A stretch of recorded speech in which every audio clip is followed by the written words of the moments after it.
Howdy y'all, welcome back to Luke's Homebrew. Today we are going over how to implement character backstories into your campaign as a DM. This is geared towards newer DMs that are trying to still learn the ropes and really they want to give their players a lot of, pretty much throw your players a bone and be able to really implement them into the story so you can invest those players that you have into the larger narrative that you've been creating. So let's hop right into it. Oh, and I wanted to do a quick shout out. Every Monday and Wednesday, and then some other days, it kind of just depends. I am streaming over on Twitch. Generally, I'm playing games such as Skyrim, Soma, and Call of Duty. But if you want to talk about any Dungeons & Dragons questions, I am more than willing to hang out, talk about that, or just life in general. It's up to you. But let's get back into the video. So, you want to implement your characters into your whole grand narrative. Well, here's kind of the steps that I follow and this is a progressive process. So you follow it throughout the whole entire campaign, but these are pretty much like the guidelines and backbone of how I implement my characters' backstories into my full campaign. So, first you want to consider what class are they playing and how does it tie into the world. So, for example, if you're playing a warlock, my favorite class, okay, say you're a Fiend Pact Warlock. Well, they obviously have a connection to either a devil or a demon. So, they have ties in to either the Nine Hells or the Abyss. That means maybe future demon deals, maybe you can pop in an imp every now and then that serves their master saying, hey, just wanted to keep tabs. Any of you looking to make a deal? Something like that. If you're playing a monk, as DM, maybe it's worth drawing a map and figuring out where the different monasteries are. So if you have a Way of the Four Elements monk, maybe you have a different monastery for each element throughout the world, kind of like Avatar: Last Airbender style. So you really want to just kind of rip apart your world, see where your backstories of your characters kind of tie in, and that's very dependent on encouraging your players to actually write the backstory. Future videos on that. But if they write your backstory, you want a general, kind of idea of what your main overarching narrative is going to be. Probably you have the conclusion in mind, whether they want to fight Vecna, Tiamat, or if they're bad guys, I don't know, go after Paylor or something like that. But you want to have that in your head, but you don't want to work out all the fine details yet until your players come up with their backstories. That way you can slowly start implementing them into this roadmap that you're creating for yourself. That way you don't have to work so hard. It's not railroading, but it's definitely trying to set things up in a certain order of events. Because obviously the players can change that at any moment, but you're trying to lighten the load for yourself. And that's really what DMing is all about, lightening the load for yourself. But once they write the backstory, that's when you want to look at what kind of connections do they write in there. How many NPCs do they have a relationship with? Is their family still alive? Those are things that you really want to tie in. Maybe they have a master. Maybe they're a fighter and they have a master swordsman that they trained under, however, left for whatever reason. And now they're looking for a new master. That's something that you can tie in. They left it blank on purpose because they're interested in exploring that avenue.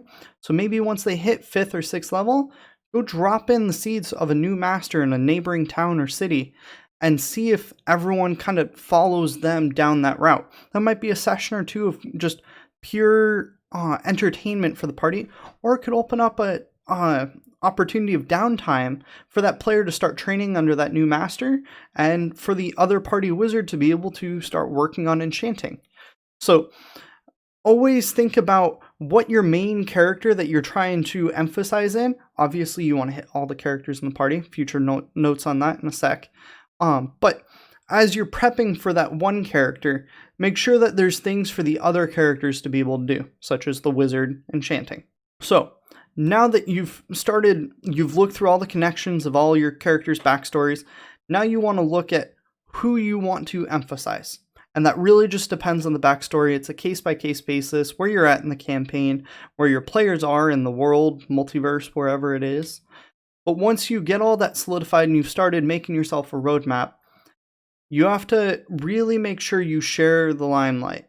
So, for example, you don't want to focus only on one player. At least everyone at your table at some point during your whole campaign should have the limelight. You should be able to delve into their backstory for each and every single character that is in your party right now.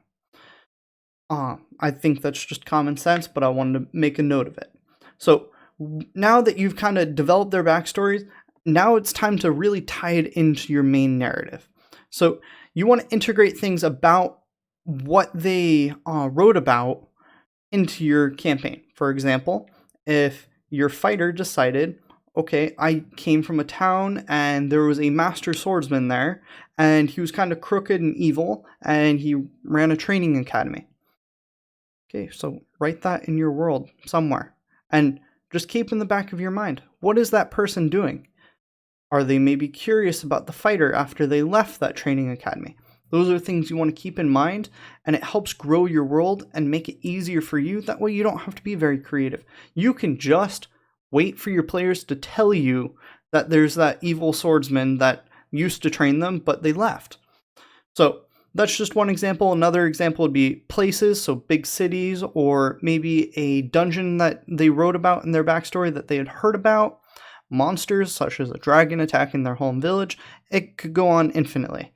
But then, once you do that, make sure when you are delving into a character's backstory, so that fighter or monk, whatever it is, to start laying Easter eggs of other people's backstories into that main ones. So, for example, perhaps you have the warlock leading ahead. He's working on a quest for his patron. The party is following along. Perhaps they find a scroll written by a wizard 100 years ago from a different city or even country, and it talks about different relics of the past that would intrigue your wizard, for example. So definitely think about seeding Easter eggs into your players' backstories. That way it keeps all the other players in the group engaged. Because, frankly, believe it or not, it's freaking boring sometimes to be part of someone else's backstory. Sometimes it can be super exciting, but other times, and mostly in my experience, a lot of the players tend to believe it's pretty boring because it's not about themselves. But as you're wrapping up that mini narrative about your character and you've finished delving into their backstory, make sure to have the conclusion seed a deeper narrative. For example, probably the best example, is the whole vampire mini-series in Critical Role, where Percival, his parents were killed by a clan of vampires and a witch, the Briarwoods, but it all tied back into Vecna being the main BBEG at the end of the whole campaign. So that was a excellent, just perfect execution of seeding in a deeper narrative into a backstory little side quest. But otherwise, while you're doing all this, just make sure to do every single one of your players and then reassure the ones that aren't being under the limelight that their time is coming, because that'll keep up morale and it'll make them excited for future sessions as you continuously bait and tease them to be like, hey, it's coming, I promise. And it'll keep them more consistent and coming more often.